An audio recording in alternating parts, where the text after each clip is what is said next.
मूकं करोति वाचालं पंगुं लंघयते गिरिं यत्कृपातमहं वन्दे परमानन्दमाधवं।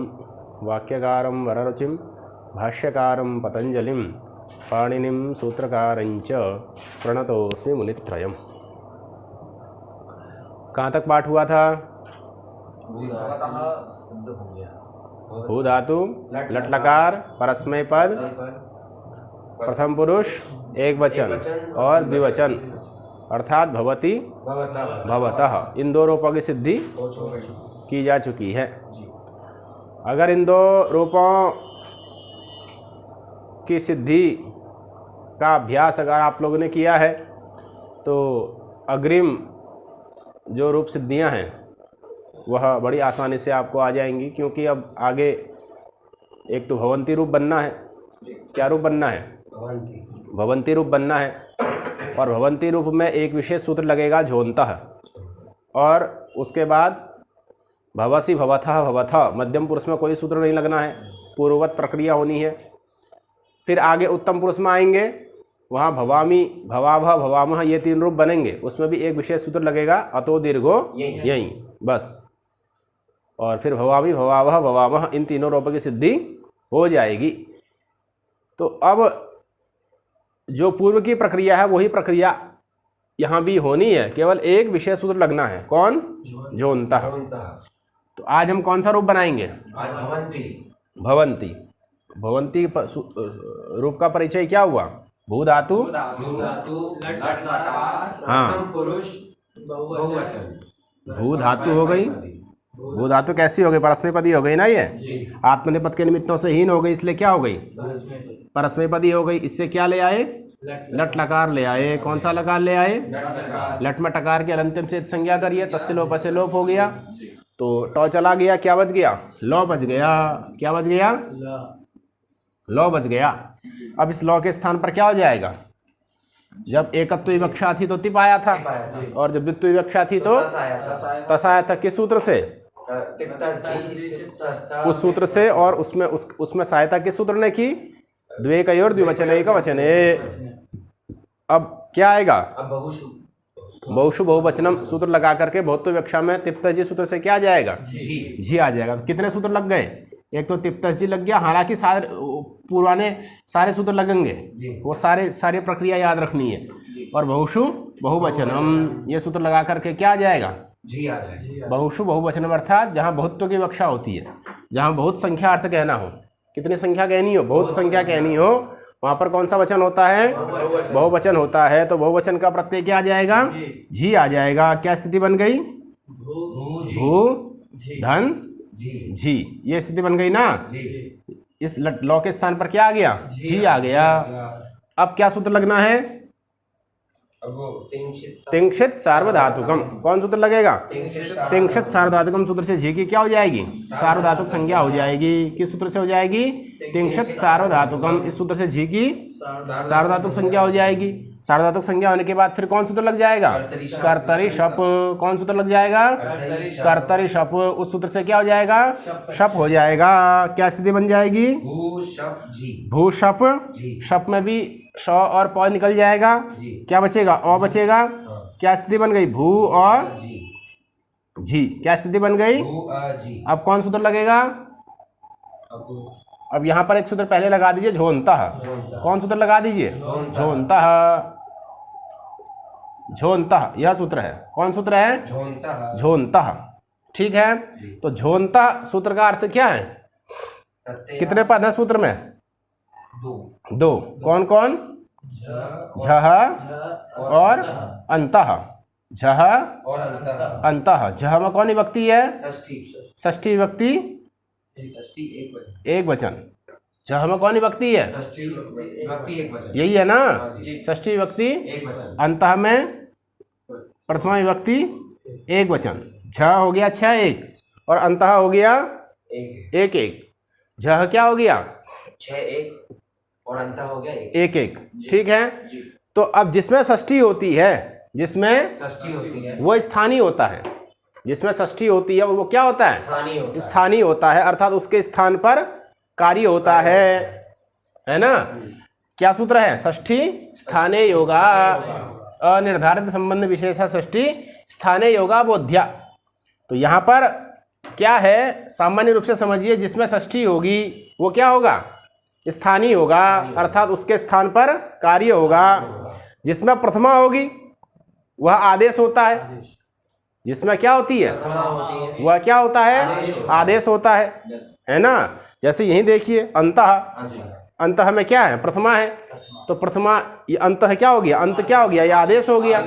झ में क्या है, षष्ठी है, तो ये क्या हो जाएगा, स्थानीय। स्थानीय अर्थात इसके स्थान पर, इसके स्थान पर ये स्थानीय हो जाएगा और ये क्या हो जाएगा, आदेश हो जाएगा। ठीक है ना। ये सामान्य प्रक्रिया, जिसमें षष्ठी होगी वो स्थानीय बन जाएगा, मतलब उसकी जगह पे कार्य होगा, और जिसमें प्रथमा होगी वह उसकी जगह पे आ जाएगा। ठीक है। तो यहाँ कौन स्थानीय बनेगा, झ, और आदेश कौन बनेगा, अंत। अब स्थानीय यहाँ पर कौन है, ये झ है। अब झ में भी दो वर्ण है, झ में भी कितने वर्ण हैं, दो वर्ण है। कौन कौन, झ और ई, झकार और इकार, है ना। तो झ में, झ के स्थान पर अंत होगा, झ के स्थान पर अंत होगा, है ना। ई के स्थान पर नहीं होगा, झ के स्थान पर ना कह रहा है ये। तो क्या स्थिति बन जाएगी, भू अंत अंत ई, ये बन गया ना, भू अंत ई। तो झ के स्थान पर, और झ के स्थान पर क्या किया, अंत कर दिए, झ में से ई निकल गया, वो इधर आ गया। स्पष्ट हो गई स्थिति।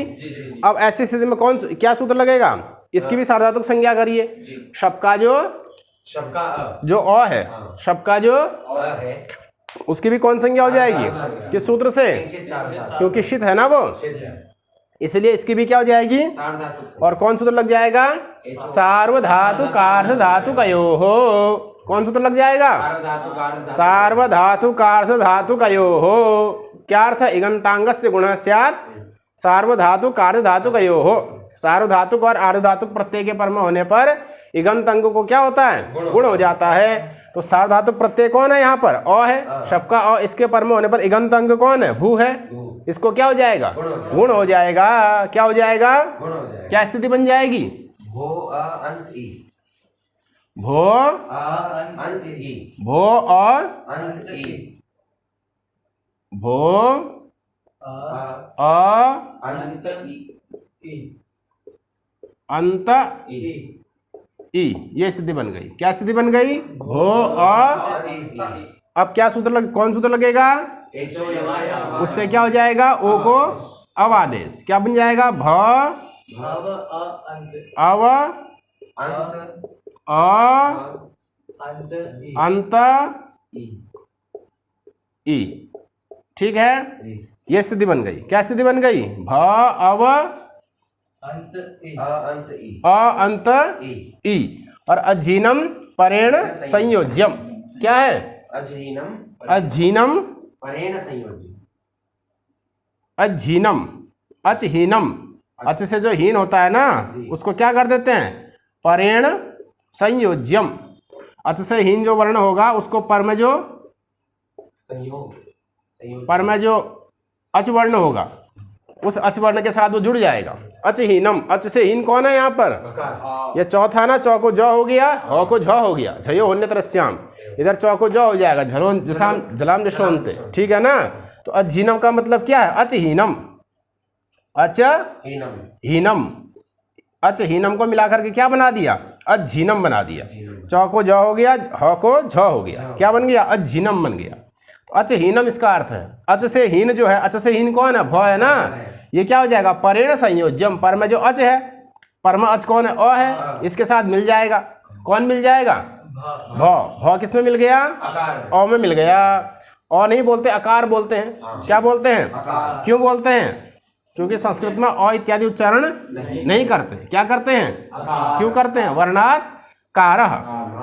क्या क्या वार्तिक है, वर्णात्कार। जो भी वर्ण होते हैं ना उनसे कौन प्रत्यय होता है, कार को, जो भी वर्ण होंगे उनसे कौन प्रत्यय होगा, कार प्रत्यय का क्या अर्थ है, स्वार्थिक है ये, मतलब वर्ण का ही बोध कराएगा। वर्ण का जो अर्थ है वही अर्थ किसका माना जाएगा, कार का ही माना जाएगा। तो यहाँ पर जो अ है उससे हम क्या प्रत्यय कर देंगे? कार। अ से क्या प्रत्यय कर देंगे? कार। क्या बन जाएगा? ये प्रत्यय हो गया, ये प्रकृति हो गई। इस कार का अर्थ भी क्या है? जो इसका अर्थ है, जो अ का अर्थ है वही कार का भी अर्थ है। इसलिए अकार का अर्थ, जो अ बोलिए या अकार बोलिए, अर्थ एक ही आएगा। अ बोले या अकार बोले, अर्थ एक ही आएगा। ये स्वार्थिक है कार प्रत्यय, ठीक है ना। ऐसे सभी वर्णों से ये कार प्रत्यय होता है, ठीक है ना। इसलिए संस्कृत में क्या बोलते हैं? अकार, हकार, खकार ऐसे कहते हैं। ककार, अ, क ऐसा नहीं कहते, ठीक है। और एक सूत्र क्या है? ये भी एक वार्तिक ही है, रादिफ। राधिफ, क्या है? रौ से क्या होता है? इफ होता है। रात इफ, रात रात इफ। ये जो रौ है ना, रौ से क्या होता है? इफ होता है। रौ से इफ होता तो रौ और इफ बराबर क्या हो जाएगा? रौ धन है, इफ कौन सूत्र लग जाएगा? गुण हो जाता है, आद गुणा, और ई को गुण होके क्या बन जाएगा? ए। तो क्या बन जाएगा ये? रेफ हो जाता रेफ। इसको क्या बोलते हैं? रेफ बोल देते हैं। संस्कृत में क्या बोलते हैं इसको? रेफ। रेफ बोलते हैं। ऐसा नहीं है कि यहाँ पर कार नहीं हो सकता, भाई वर्ण तो ये भी है ना, तो यहाँ पर कार भी हो सकता है। तो आप रकार भी कह सकते हैं और रेफ भी कह सकते हैं, रकार भी कह सकते हैं और रेफ भी बोल सकते अब कार प्रत्यय क्या है? तो कार प्रत्यय आपका सामान्य है और इफ प्रत्यय क्या है? विशेष है, क्योंकि ये केवल रौ से हो रहा है इफ, और कार तो सभी वर्ण से हो रहा है ना। तो इसलिए विशेष विधान होने के कारण से रौ से किसका व्यवहार कर देते हैं? इफ कर करके रेफ कर देते हैं। लेकिन अगर कोई रकार बोले तो वो भी गलत नहीं है, तो रकार भी कह सकते हैं। क्या कह सकते हैं? रकार, रकार बोले या रेफ रेफ बोले, एक ही बात है, ठीक है ना। तो ये रादिफा और वर्णात्कार है, ये दो ये वस्तुतः वार्तिक हैं। ये क्या है? ये वार्तिक है, वर्णात्कार रादिफा। राधिफ, चलिए, तो यहाँ पर ये अ है ना, इसको अ नहीं कहेंगे, बल्कि इसमें कार लगा करके क्या बोलेंगे? अकार बोलेंगे। तो ये जो अ भ है ये किस में जुड़ जाएगा? अ में जुड़ जाएगा। क्या बन गया? पूरा भ बन गया। क्या बन गया? पूरा भ बन गया। अब इसमें व को भी यहाँ जोड़िए, क्या बन गया? ये पूरा अ बन गया, व हो गया ना ये। अब आगे क्या है? अंत धन, अंत धन ई, अंत धन ऐसी स्थिति बनी हुई है। अब यहाँ सूत्र कौन लगेगा? अतो गुणे, अपदान्तात् अकारात् गुणे परतः पररूपम एकादेश स्यात्। कौन सूत्र है? अतो गुणे, अतो गुणे, अतो गुणे अर्थ क्या है? अपदान्तात् अतो गुणे पररूपम एकादेश। अतः का कौन विभक्ति है? 5 1 और गुणे 7 1। अतः में कौन विभक्ति है? 5 1 और गुणे में 7 है, तो 5 1 का मतलब क्या हुआ? पंचमी विभक्ति, एक वचन, गुणे में सप्तमी विभक्ति। एक वचन। हाँ, तो अर्थ क्या बनेगा? अतो गुणे, मतलब इसमें अपदान्तात् की अनुवृत्ति आ रही है। किसकी अनुवृत्ति आ रही है? अपदान्तात्, हाँ, तो अर्थ क्या बनेगा? अपदान्तात् अकारात्। अतः में तपर है ना ये, जी, अतः में अ क्या है? तपर है। तपर होने से क्या होता है? तपर होने से जितनी मात्रा वाला उच्चारित है, जितनी मात्रा वाला उच्चारित है, उतने का ही ग्रहण होता है, उससे ज्यादा का ग्रहण नहीं होता। तो यहाँ पर एक मात्रा वाला अ उच्चारित है ना, तो ये एक मात्रा वाले अ को ही लिया जाएगा। अ से आ को नहीं ले सकते, नहीं तो अ से आ को भी ले सकते थे ना। अणुदित सवर्णस्य चा प्रत्यय, अ से आ भी ले सकते थे, दीर्घ प्लुत भी ले सकते थे। लेकिन अगर तपर हो जाएगा, अगर उसके बाद में किसी वर्ण के बाद में क्या लगा दोगे? तो लगा दोगे, तो फिर उससे ज्यादा को नहीं ले पाओगे। जिसमें तो लगा है ना, ह्रस्व में लगा है, तो वो ह्रस्व का ही बोध कराएगा। किसका बोध कराएगा? तो यहाँ पर किस में लगा है? ह्रस्व में लगा है ना, तो इसलिए किसका बोध कराएगा? केवल ह्रस्व अ को ही लेना है यहाँ पर, ठीक है ना। और ये अ कैसा होना चाहिए? अपदांत होना चाहिए। ये अ कैसा होना चाहिए? अपदान्तात् अकारात्, अपदान्तात् अकारात्। अपदांत जो अकार, क्या सूत्र का अर्थ है?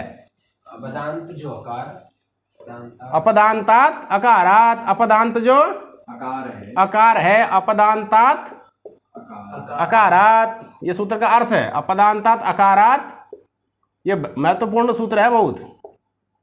अपदान्तात् अकारात् गुणे परतः, अपदान्तात् अकारात् गुणे परतः पररूपम एकादेश स्यात्। पररूप पररूपम एकादेश, अपदान्तात् अकारात् गुणे परतः पररूपम एकादेश स्यात्, ये सूत्र का अर्थ हो गया। अपदांत जो अकार, अपदांत जो उसके बाद में क्या आ जाए, गुण आ जाए, तो क्या हो जाएगा, पररूपम एकादेश स्यात्, पूर्व और पर के स्थान पर क्या हो जाएगा, पररूप हो जाएगा। तो भव में जो व का अ है, भव में जो वो अकार है और अपदांत है, क्योंकि पद संज्ञा किसकी होगी, तिङंत की होगी ना। तो यहाँ पर तिंग कौन है, अंत है, अंत और ई मिलाकर के अंति है तिंग, क्योंकि झी था ना तिंग, झी के स्तर पर अंत किए हो तो क्या बन गया है, झी का अंति बन गया है। तो तिंग कौन है, अंति, इतना है, ये तिंग है, ये तिंग है ना इतना। अब ये जिसके अंत में है, ये किसके अंत में है, भव अंत है ना, भव अंति इस समुदाय के अंत में है। तो तिङंत कौन कहलाएगा, तिङंत पूरा समुदाय कहलाएगा। तिङंत कौन कहलाएगा, कभी किताब खोल के देखोगे ना घर जाके, तब ये बातें समझ में आएंगी। झोला उठा के घर गए, फिर झोला उठा के यहाँ आने से इस बात समझ में नहीं आती है, मेहनत करनी पड़ती है। ठीक है बाबा जी, हाँ। क्या हुआ, भव अंत ई कौन कहलाएगा, तिङंत पूरा समुदाय कहलाएगा। ये बात पहले भी बताई गई है, एक बार नहीं कई बार बता दी है। ठीक है, तो कौन कहलाएगा, तिङंत, ये समुदाय तिङंत कहलाएगा। तो पद की संज्ञा किसकी होगी, पूरे समुदाय की होगी, भव अंत ई इस पूरे समुदाय की होगी। तो पद के अंत में कौन माना जाएगा, ई माना जाएगा। पद का अंतावयव, पद तो हो गया भवंती, अंतिम अवयव कौन माना जाएगा, ई माना जाएगा। पद पूरा ये होगा, ये पूरा का पूरा क्या होगा, ये पूरा का पूरा पद होगा, ये पूरा का पूरा तिङंत हुआ ना भाई। तिङंत की ना पद संज्ञा होती है सुप्तिङंतम सुबंतम तिङंतम च। तो तिङंत कौन है, भव अंत ई, पूरा समुदाय तिङंत है। तो इसका अंतावयव कौन है, ई है, आद्य अवयव कौन है, भ है। तो जब पूरा समुदाय तिङंत हुआ तो पद संज्ञा किसकी होगी, पूरे के पूरे समुदाय की होगी। पद संज्ञा किसकी होगी, तिङंत की। तिंग है अंतावयव जिसका, तिंग कौन है, अंति, वो किसका अंतावयव है, भवंती इस समुदाय का। तो पद संज्ञा किसकी होगी, पूरे के पूरे भवंती की होगी, समुदाय की होगी। तो समुदाय हो गया कौन, भवंती, यही पद बनेगा। अब इसमें पद के अंत में कौन मिलेगा, पद के अंत में ई मिलेगा। तो पदांत कौन हुआ, ई हुआ। पदांत कौन हुआ, ई हुआ। भव में जो व का अ है वो पदांत है क्या, भव में जो व का अकार है, वकारोत्तरवर्ती क्या है, अकार है, वो पदांत है, नहीं है। क्या है वो, अपदांत है। पदांत कौन है, इकार है। पदांत तो इकार है, ठीक है ना। तो इकार जब पदांत है तो ये आपका भव में जो वकारोत्तरवर्ती अकार है, ये जो व में अ बैठा हुआ है, ये पदांत है कि अपदांत है, अपदांत हो गया ना। अपदांतात अकारात कौन हो गया वो पदांत अकार, वकारोत्तरवर्ती अकार, वकार के बाद में बैठा हुआ अकार, ठीक है ना। उसके बाद में क्या चाहिए, गुणे परतः, उसके बाद में गुण चाहिए। उसके बाद में क्या चाहिए, गुण कौन है, अंत का अ। गुण कौन है, अंत का, ये अंत का अ गुण है कि नहीं। गुण संज्ञा किसकी होती है, अ ए ओ। कौन सूत्र है गुण संज्ञा करने वाला, वृद्धिरादेश है ना। फिर कौन है, ये भी याद नहीं आ रहा अब। अदेंग गुण, कौन सूत्र है, अदेंग गुण, अ ए ओ। तो अब कौन है गुण, अ ए ओ, इसमें से कौन मिल गया, अकार मिल गया। तो अपदांत अकार कौन हुआ, भव का वकारोत्तरवर्ती अकार, व के बाद का अ। उसके बाद में गुण कौन मिल गया, अ मिल गया, मिल गया ना। तो इन दोनों को क्या हो जाएगा, इन दोनों को मतलब व का जो अ है, व में जो और अंत का जो, इन दोनों की जगह पे क्या आ जाएगा, पर रूपम एकादेश स्यात्, पर रूप हो जाएगा, पर वाला रूप आ जाएगा। मतलब पर में जो अ है यही अ दोनों की जगह पे आ जाएगा। तो बराबर इन दोनों को अ को मिलाएंगे तो क्या बन जाएगा, एक अ बन जाएगा। पर वाला रूप पहले वाले का भी क्या हो जाएगा, पर वाला रूप हो जाएगा। पर में जो अ है वही किसकी जगह पे आ जाएगा, दोनों की जगह पे आ जाएगा, ठीक है ना। तो फिर एक ही और रह जाएगा, क्या रह जाएगा, रह जाएगा ना। इसी को बोलता है पर रूप एकादेश। एकादेश अर्थात पूर्व और पर दोनों की जगह पे एक आदेश होना, एक ही आ जाना, ये एक आदेश हुआ। तो पूर्व कौन हुआ, वो का अ, पर कौन हुआ? अंत का अ। दोनों की जगह पे क्या हो गया? एक आदेश हो गया, अर्थात एक ही आदेश आ जाएगा। एक आदेश कौन हो जाएगा? वो अ हो जाएगा ना, पर वाला हो जाएगा। तो अब यहां पर क्या हो गया? इस भव में व का जो अ है और अंत का जो वो दोनों मिलकर के क्या हो जाएंगे? अ ही हो जाएंगे। यहां पर कितने और रह जाएंगे? एक ही रह जाएगा। तो भव, यही तो हो गया ना, धन ई, यही स्थिति तो बनी। भव न त ई, यही तो बनी। वर्ण सम्मेलन कर दीजिए, क्या बन जाएगा? भवंती। ये रूप सिद्ध हो गया आपका। क्या रूप सिद्ध हो गया? भवंती। ये रूप सिद्ध हो गया। क्या रूप सिद्ध हो गया? अपदान्तात् अकारात् गुणे परतः पररूपम एकादेश स्यात्। तो भवंती ये रूप सिद्ध हो गया। ठीक है ना? तो ये कहाँ का रूप हो गया? भू धातु परस्मै पद लट लकार प्रथम पुरुष बहुवचन का ये रूप सिद्ध हो गया। क्या रूप सिद्ध हो गया? भवंती। ठीक हो गया। तो भवती, भवतः, भवंती, ये तीन रूप सिद्ध हो गए। सिद्ध होगा कि नहीं? इसमें कोई समस्या तो नहीं है, कोई प्रश्न तो नहीं है। आगे मिटा दो इसको। अग्रिम क्या सूत्र बनाना है? अग्रिम क्या रूप बनाना है? भवसी। ये रूप बहुत सरल है, इसमें कुछ नहीं करना। जैसे भवती बनाए थे ना, ऐसे ही भवसी बनाना है। वहां ती लगाए थे, यहाँ क्या लगा देना है? वहां तिप का ती लगाए थे, यहाँ सिप का सी जो लगा देना है। बाकी सारी प्रक्रिया किसकी तरह है? भवती की तरह है। अगर भवती बनाना, भवती का अभ्यास किए हैं तो भवसी अपने आप स्वतः सिद्ध हो जाएगा। कैसे कैसे करना? भू से क्या लाएंगे? लट लाएंगे। लट का अनुबंध लोप हो गया, क्या बचा? लौ को क्या करेंगे? सी, सिप ले आएंगे ना मध्यम पुरुष एक वचन में। सिप में अनुबंध लोप कर देंगे, बचेगा क्या? सी। फिर क्या कर देंगे? शप कर देंगे।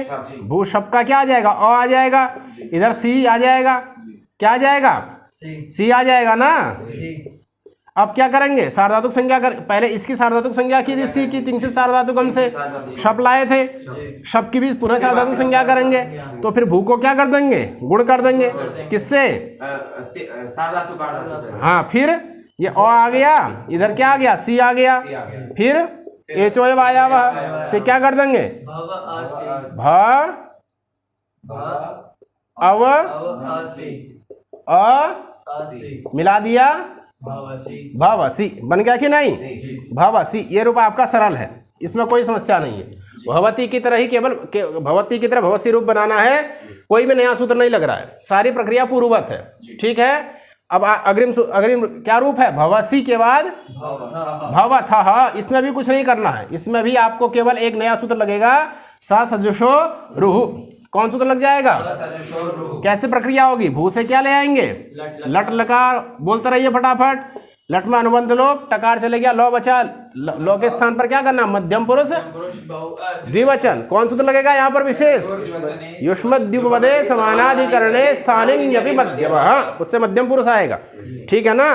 तो भवसी हमने क्या रूप बनाया था? भवसी बनाया था ना अभी। इसमें अगर कर्ता जोड़ना हो तो कौन जुड़ेगा?